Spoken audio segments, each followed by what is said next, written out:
بسم اللہ الرحمن الرحیم۔ السلام علیکم ورحمۃ اللہ وبرکاتہ۔ الحمد للہ رب العالمین والصلاة والسلام علی سید المرسلین محمد وآلہ وصحبہ اجمعین، اما بعد۔ حاضرین ناظرین، یہ درس نمبر 1739 ہے اور آج سورۃ الصافات کی 6 آیتوں کی تلاوت اور تشریح کی جائے گی۔ آیت نمبر 62 تا 66، 62 to 67۔ چلیے سب سے پہلے ہم ان 6 آیتوں کی تلاوت کرتے ہیں، لفظی ترجمے اور ترجمے کے بعد تشریح کرتے ہیں۔ اعوذ باللہ من الشیطان الرجیم، بسم اللہ الرحمن الرحیم۔ اذلك خير نزلا ام شجرة الزقوم انا جعلناها فتنة للظالمين انها شجرة تخرج في اصل الجحيم طلعها كأنه رؤوس الشياطين فإنهم لآكلون منها فمالئون منها البطون ثم إن لهم عليها لشوبا من حميم صدق اللہ العظیم۔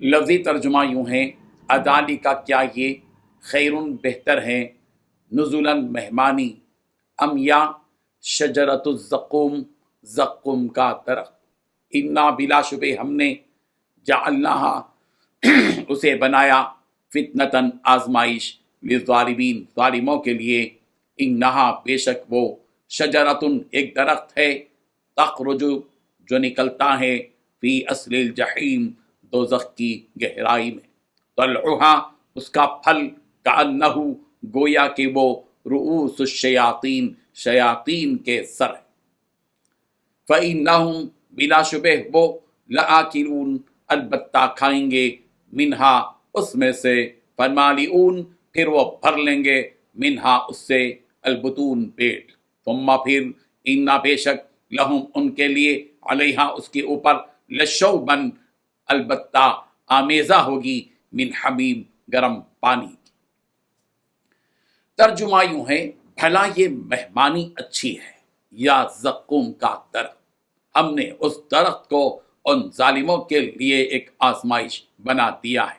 دراصل وہ درخت ہی ایسا ہے جو دوزخ کی تہ سے نکلتا ہے، اس کا خوشہ ایسا ہے جیسے شیطانوں کے سر، چنانچہ دوزخی لوگ اسی میں سے خوراک حاصل کریں گے اور اسی سے پیٹ بھریں گے، پھر انہیں اس کے اوپر سے کھولتے ہوئے پانی کا آمیزہ ملے گا۔ ان 6 آیتوں میں 7 باتیں بتلائی گئی ہیں۔ پہلی بات، بھلا یہ مہمانی اچھی ہے یا زقوم کا درخت؟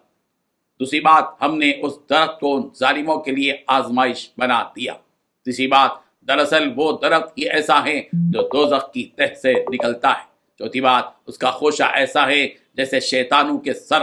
پانچویں بات، جہنمی لوگ اس درخت سے خوراک حاصل کریں گے۔ چھٹی بات، اسی سے پیٹ بھریں گے۔ ساتویں بات، پھر انہیں اس کے اوپر سے کھولتے ہوئے پانی کا مزہ ملے گا۔ بزرگان محترم، اللہ تبارک و تعالیٰ فرما رہے ہیں کہ دیکھو، جو نعمتیں ہم نے ایک مومن کو جنت میں دی ہیں وہ اچھی ہیں، یا زقوم کا درخت جس درخت کو ہم نے ظالموں کی آزمائش کا ذریعہ بنایا؟ یعنی وہ آزمائش یہ ہے کہ ہم ان سے کہہ رہے ہیں کہ جہنم میں زقوم نامی درخت ہوگا، تو یہ بات سن کر یہ کافر ہماری بات کو مانیں گے یا جھٹلائیں گے، مگر یہ کافر لوگ اس آزمائش میں ناکام ہو گئے۔ حضرت قتادہ رضی اللہ عنہ سے مروی ہے کہ جب اللہ تبارک و تعالیٰ نے زقوم کے درخت کا ذکر فرما کر ظالموں کو آزمائش میں ڈالا، جس پر ابو جہل نے کہا کہ تمہارے یہ ساتھی کا یہ خیال ہے کہ جہنم میں ایک درخت ہوگا جو جہنم کی حالت یہ ہے کہ وہ کسی درخت کو رہنے نہیں دیتی، اسے جلا دیتی ہے، اور ہمیں یہ بھی نہیں پتا کہ وہ زقوم ہے کیا، کھجور ہے یا مکھن جسے تم نگلو گے۔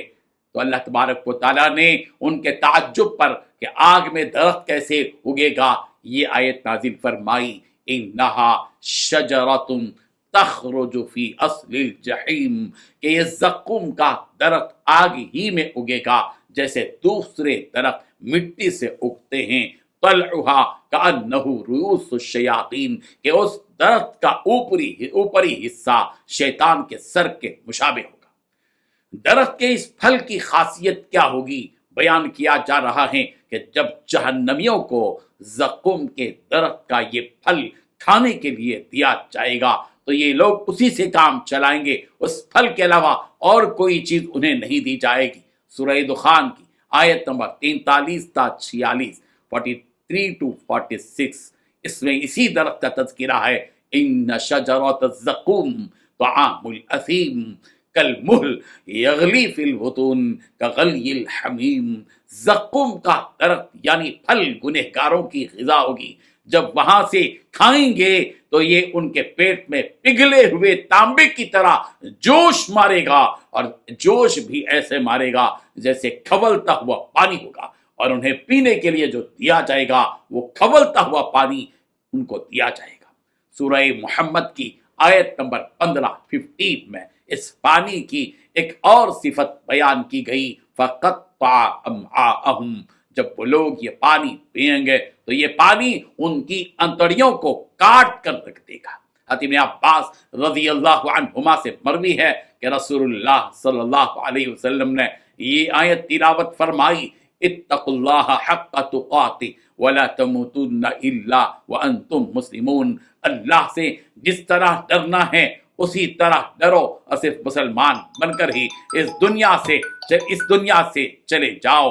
پھر آپ صلی اللہ علیہ وسلم نے فرمایا کہ اگر زقوم کے پھل کا ایک قطرہ زمین پر پانی میں ڈالا جائے گا تو وہ ایک قطرہ تمام دنیا والوں کی زندگی کو خراب کر کے رکھ دے گا، تو اس شخص کا کیا حال ہوگا جس کا کھانا صرف یہی ہوگا۔ اللہ تبارک و تعالی ہم سب کی اس سے حفاظت فرمائے، آمین۔ وآخر دعوانا ان الحمد للہ رب العالمین۔